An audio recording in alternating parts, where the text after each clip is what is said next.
We're not talking about that today. Today, I'm going to share with you my settings for my console graphs, right down to the screens that I set up, the things that I use, and why I set what I set and do what I do, and how that's going to help you catch more fish. Yeah, I didn't say it. I didn't say, hey, BassGeek here, but I think all of you know, right? So I've got my Garmin's. I've got the EcoMap 126 SVs. I love them. I've got to use them for a little while now. I've got to use them in a couple of different tournaments. I'm familiar with the mapping system. And right now, I'm going to go over my settings for these two units. Now, you may have one. You can split your screens any which way you want to. I'm going to show you how I split my screens on the 12s and what settings I run.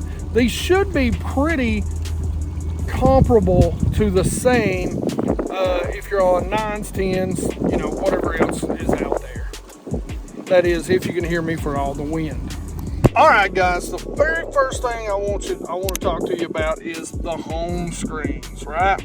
Now, you'll notice on both sides, I've got one little button. I've got all these, and, you know, I've kind of gone back and forth whether I want to put these, since I've got them programmed in here, whether I want them to be on my home screen. But for me, it's just kind of a little reminder, right? Now, you can always switch over, and, you know, I got gauges over here that I never use. But in your Garmin's, and I'm not going to go over, there's a ton of videos that kind of show you how to navigate. I'm going to show you strictly how I set them up, and you can create these. Some of these are created, some of them are already there. You know, here's your charts. You know, love this, by the way. I'm just learning how to use the relief shading, but I really like it so far. For the most part, you know, fishing charts is where I go. And they are getting better and better. Garmin owns Navionics now, and I can promise you they are getting better and better. As a matter of fact, I was just looking last night, and with the latest update, I noticed on one of my home lakes, I'm seeing things that I did see on the Humminbird on the Lake Masters that were not previously on these charts when I literally first got them. I think I've had them for 3-4 months. That's it. So I'm going to show you a little bit of the differences between the two and what I've got set up. Okay, let's start with my left side. It's easier to tell you this and explain to you how I have them set up, because what I do is I correspond the buttons as to what I want to see from left to right. So generally, number 1, right? We can see what that's going to be. We can see what it's going to be, right? But that is my side view, which I get better resolution here. And a little trick that I do is I put my brightness as the on-screen display. I'll show you how to do that in a minute for both of those, right? Auto, anytime you cut it on, it always goes to auto. So you can kind of trick that out. Now, you'll notice over here. Now, forgive these maps. I'm on a lake that does not have a map. And the map that it does have really kind of sucks because it's a community map, and I probably put that in, but way back when I had like Lowrance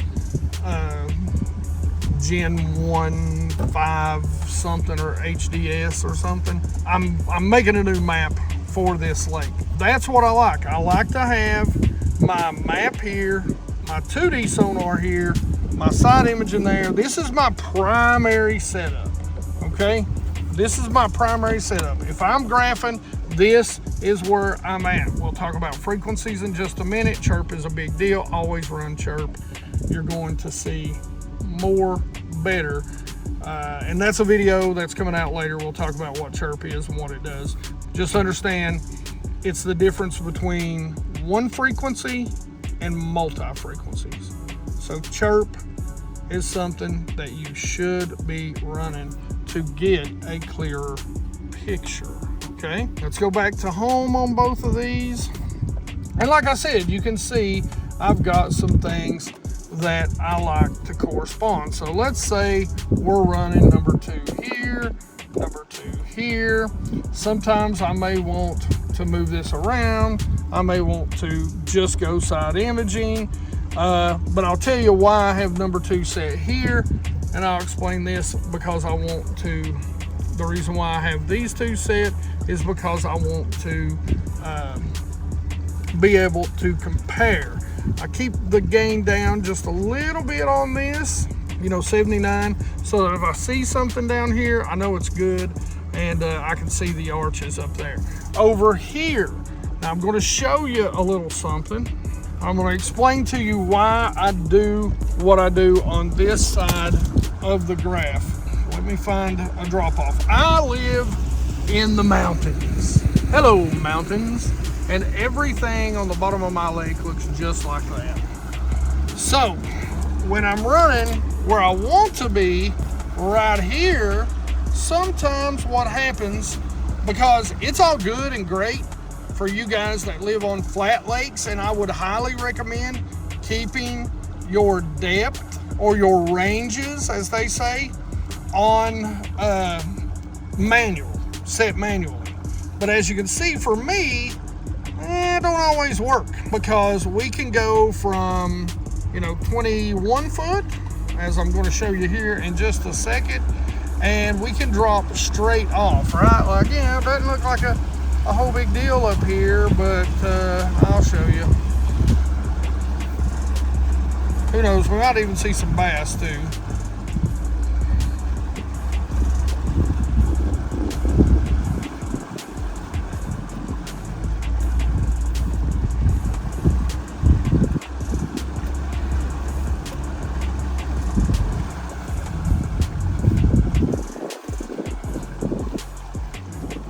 So here we go, bam, we've lost it. Well, I can go to 2 and bam, it's there. So I can see that drop off. Now, if I really want to, I can come over here, go to home, go to side view, but now that looks different, right? I'm gonna show you something. We might have a few fish hanging off here. That's grass, this is a drop off. I'm gonna show you a little something. Here we come down off the edge of that point. Oh, no. This is a ledge, drops off to the creek channel. That is an old road bed. Gosh, if I'd stop touching stuff. And that is a little standing bush right there. There's your creek bed, but you can see how it's keeping everything. That is definitely a bass right there, and a better dog too. But you can see how it's showing everything. You really see the old creek channel right there. See the old creek channel? There's a ledge. That's some rock up there, maybe yeah, it's rock. And so you can see how the creek channel kind of comes around. Anyway, we're not into that yet. But that's why I keep these 2 like this on number 2 right here. And then I can compare over here what's going on, right? So if this drops off, I can just switch to number 2. And I can see it. It doesn't, for whatever reason, on the vertical view, it doesn't drop and you don't lose sight of everything. Now, I still like to run all my crap up here for now. I can tell you already that, again, and I've had this for maybe 4 months. We're probably going to cut some of this down and rearrange where it's at. I definitely don't like it on the side view, but we'll talk about that later too. So let's go to home on both of these, and let's talk about number 3. So number 3, we've got straight side imaging if I want it on the big screen, and here we've got this. So I can either go back and forth between 3, where I've got traditional sonar, or I've got down view, and I've got a side view over here if I really want to be able to get the full picture, really be able to see, put all these high definition pixels to use.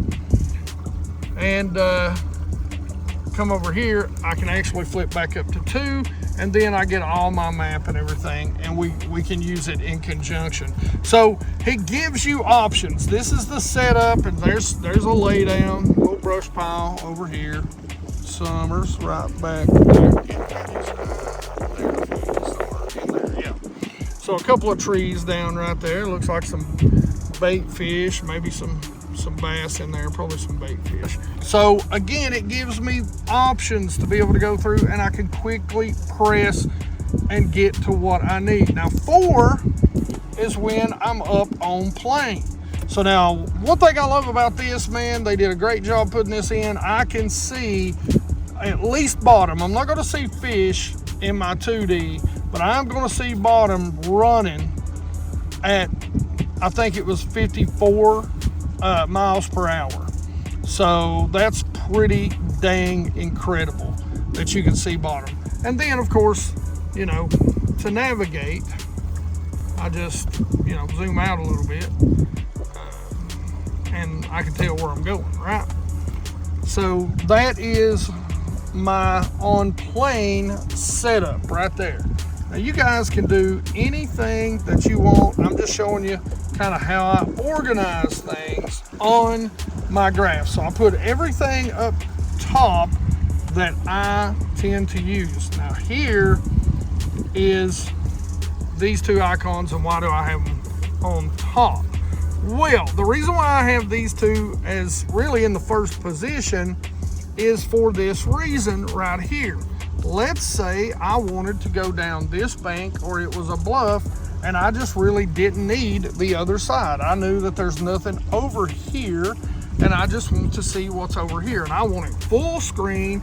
I want to be able to see what I want to see. I'll tell you this right now, I haven't changed this, so let's go into sonar. And I do like my range lines being up, because that tells you how far out it is, okay? So it does the math for you. You don't have to think about this. So that's 82 feet out, and that is 82 feet on the bottom right there. You don't have to worry, it's not 82 feet straight out. It does all the math for you, don't overthink it. Color scheme. Generally, I like moss. There we go. You know, coming from the birds, it's what I do. Probably a bass right there. And go back, let's see, back, and so it's got range in there. We'll start talking about that in a minute, but basically if I'm going down one side or the other, now all I've got is side imaging, and this is great to be able to see right here. You know, I can really see what's in these trees if I want to. So you'll see over here I've kind of got this one set up, probably not exactly the way I want. I would probably go with like map. I'd probably go with a 4-way split here of map and 2D. But as long as I've got my down imaging, I'm pretty happy with this. For the most part, when I'm doing this combination of screens, I'm really paying attention to one or the other side of this side view. I'm really looking at something that's going to be something that I went by has piqued my interest. Now, let's go in here and do something real quick. Sonar setup. Scroll speed, I like to stay on 5. We'll jump into all this here in just a minute. Here's where we can change it. So if we wanted to change it to right only, we could change it to the right side of the boat, and we could really see there. All right, guys, let's go ahead. We're gonna go back to home, and now we're gonna dive into the meat and potatoes. I wanted to show you that. Now, down here, again, there's a ton of great navigation videos. You can go into charts, select what kind of chart you wanna look at, fishing charts. Here's really the only two you need to be concerned with. The same here, sonar, it'll give you all kinds of setup for sonar. Combos, you can come in here, you can make your own combo if you want to, blah, blah, blah, blah, blah, right? I'm happy with this. I try to stay as simple as I can. Want my active captain here, want my customized home, and that's really about it, man. I'm just keeping it as simple as I can keep it. Let's get into the settings, and let's start with this one and get into the map and the 2D. So my map, I mean, like I said, you can see here, generally I'm running fish chart. My layers, you can go into all this stuff. I'm quick drawing here. Water, I don't have all my offsets set on this, but for a lot of lakes I do. My vessel, I do have the heading line and the angle markers that is these things. Now it's kind of like, think about Lowrance. I don't know what they call it. I don't remember what they call it, but it's casting rings. I keep it out to about an 80. Do I really need that? No, but it does help me when I need to hit those waypoints correctly. That does help. Distance, of course, feet, source, auto. You know, vessel icon, you can come in here and change it to whatever you want. I just keep that at default.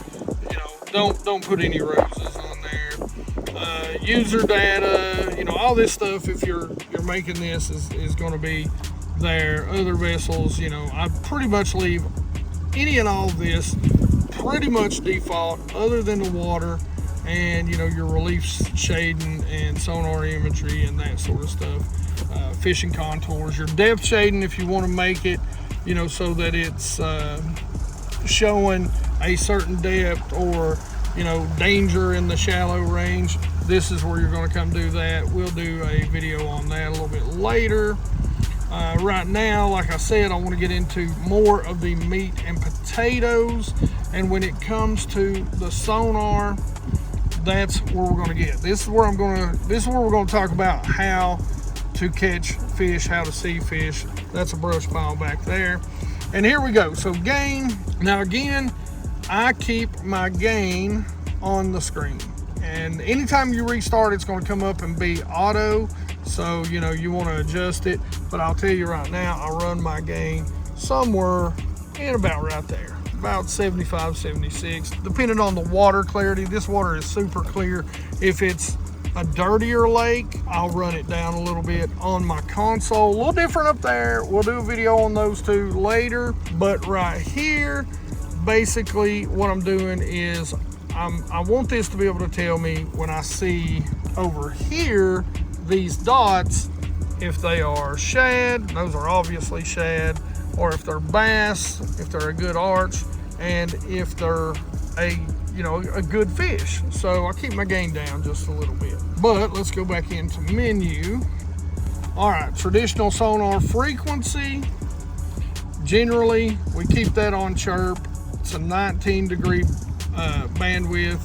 You know, if you go down here and you change it, it takes you off chirp. Okay, so you can get a bigger area of the bottom, but I like a clearer picture. So generally what I'm going to do is I'm just going to come back here and I'm just going to put it on chirp. That's what it defaults to. I don't zoom. There's your pulse sonar if you want to. You can go into sonar setup. I hide the depth lines on here. You can put them on here, but they only stick one on there. That's kind of weird on the vertical deal. So I generally hide them. Scroll speed, generally I keep that on 5. I might go up to 7 just to see a little better. You know, everybody says keep it about 2 above, and you can see we're doing about 3. So I just put it on default and keep it on 5. Source, which everything is connected to this one. So that's where that source comes from.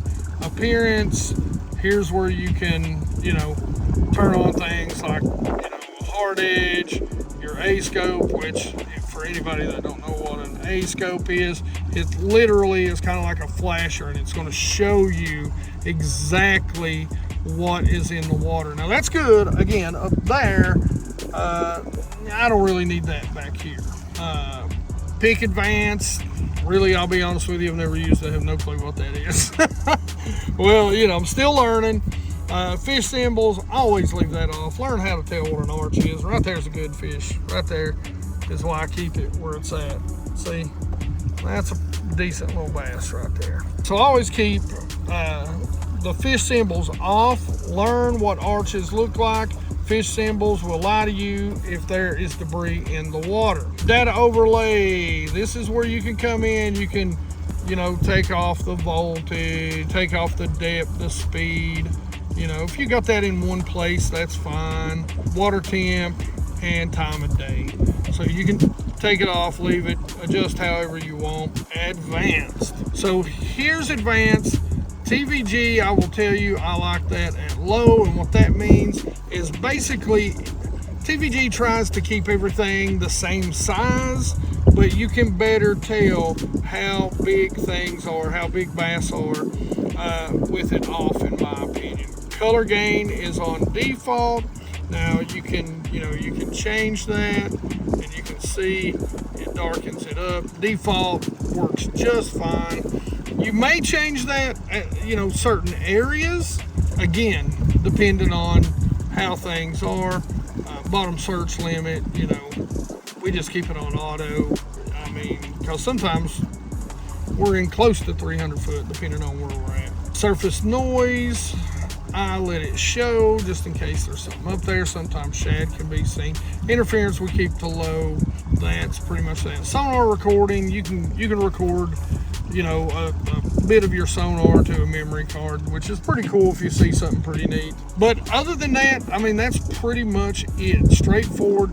I like to keep things pretty simple. I'll eventually kind of get rid of some of this stuff or move it around, or just have it on one side or the other instead of having it in two sides.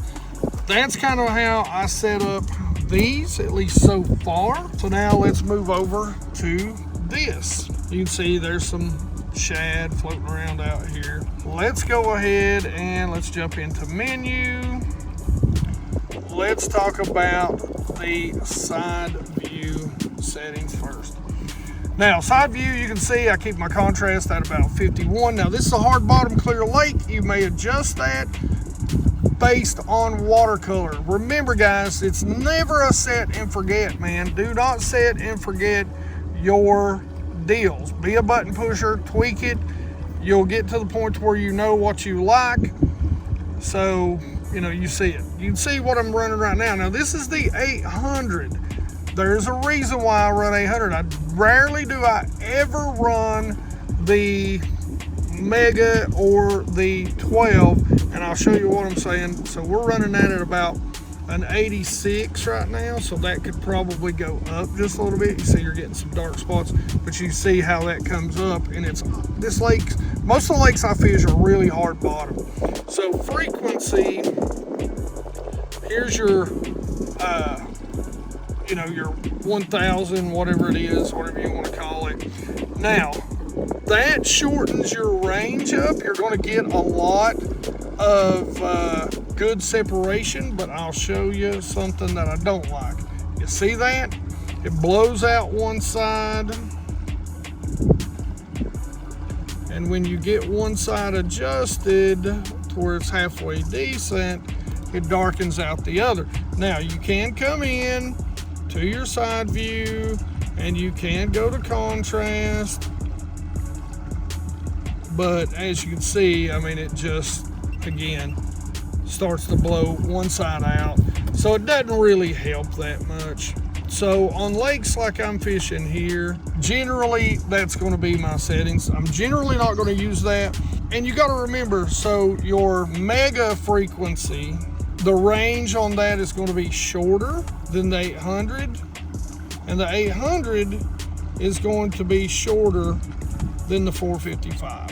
You're going to be able to get farther out. I like the best of both worlds. I think for me so far on these units, that 800. Now if I'm on a lake that's flatter, yeah, I'm throwing it on the Mega or the 1000. We'll just call it the 1000. But for now, for me, as you can see, I mean, I get a much better return on this. So range, it really depends. Like right now I'm at 82, but I could easily move that up to get a better look at it, or even move it down if I really am looking and want to look from side to side. You can see, I can see the edge of both right there. So generally I'm going to run this, again, if I'm on some lakes, I mean, I may have to run it out to 120, 150 feet to see the bottom. So the lake can dictate.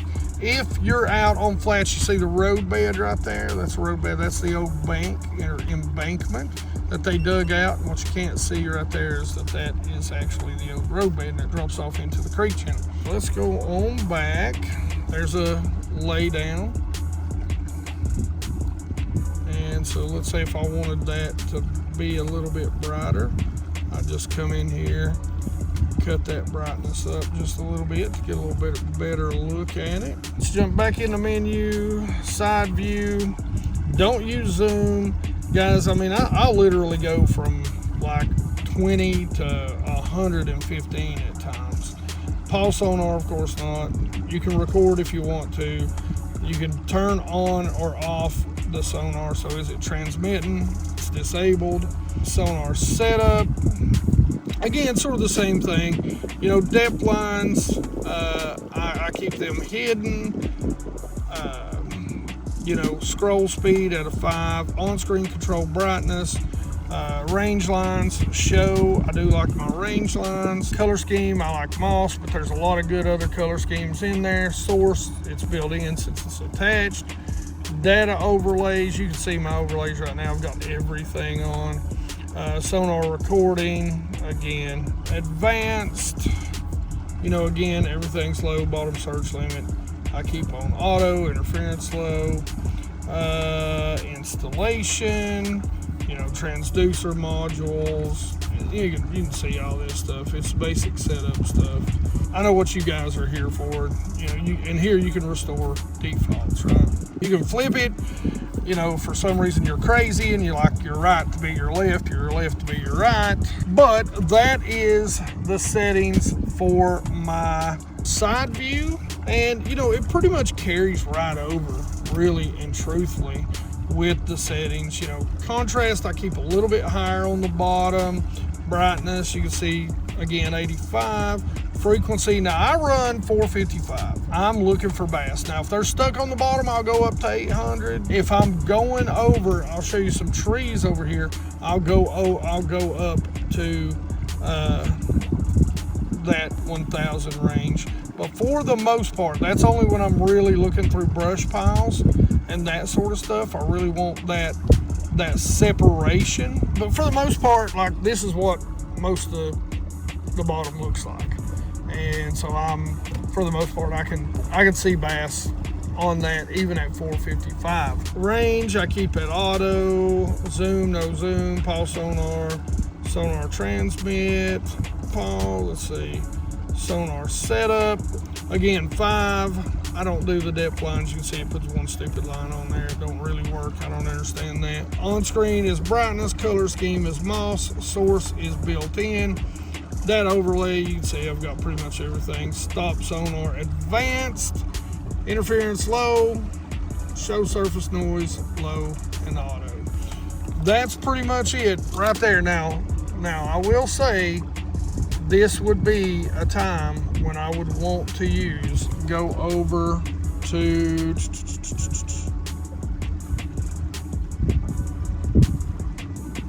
left. And so now I can really see if there's any bass in those brush piles or in those laydowns right there. Any fish whatsoever. But I mean, you see it. I mean, it's pretty basic stuff. You know, this is how I keep these settings pretty much most of the time. And, you know, as you get in deeper water, you're going to tweak that out. But you can see that laydown. We just passed by and all the laydowns over here. I mean, that's really it, geeks. I don't really do anything fancy. In my opinion, there's not a lot of fancy to do. I don't know. Maybe that's... Here, I'll show you something real quick. There's a old house foundation. I think that used to be a mill.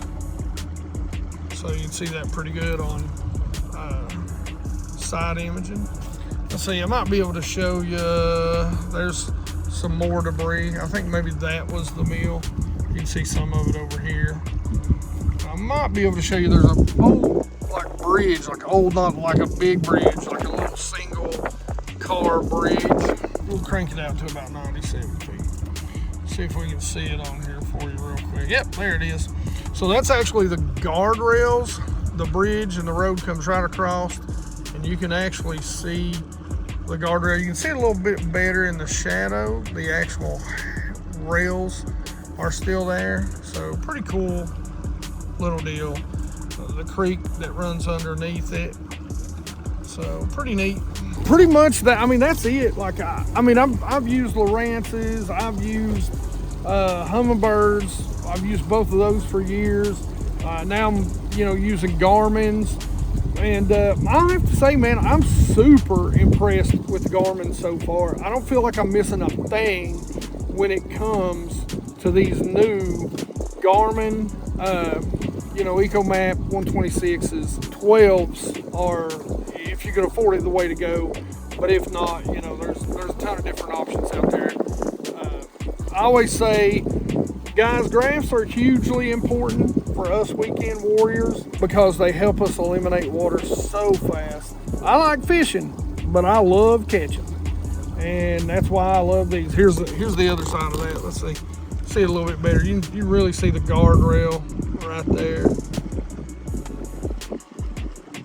So there's the other side. So that is my settings. I mean, we did it pretty much straightforward. We just kind of rolled around and I showed you things. The bass aren't out here right now. Trust me, just keep watching my fishing videos throughout the summer. You'll get to see what bass is suspended, bass stacked, bass setting like they tell you bass don't set, stacked up like crappie. I'm going to show you all that stuff, and then I'm going to show you how to catch them and that they are bass. So watch. Here's some shad.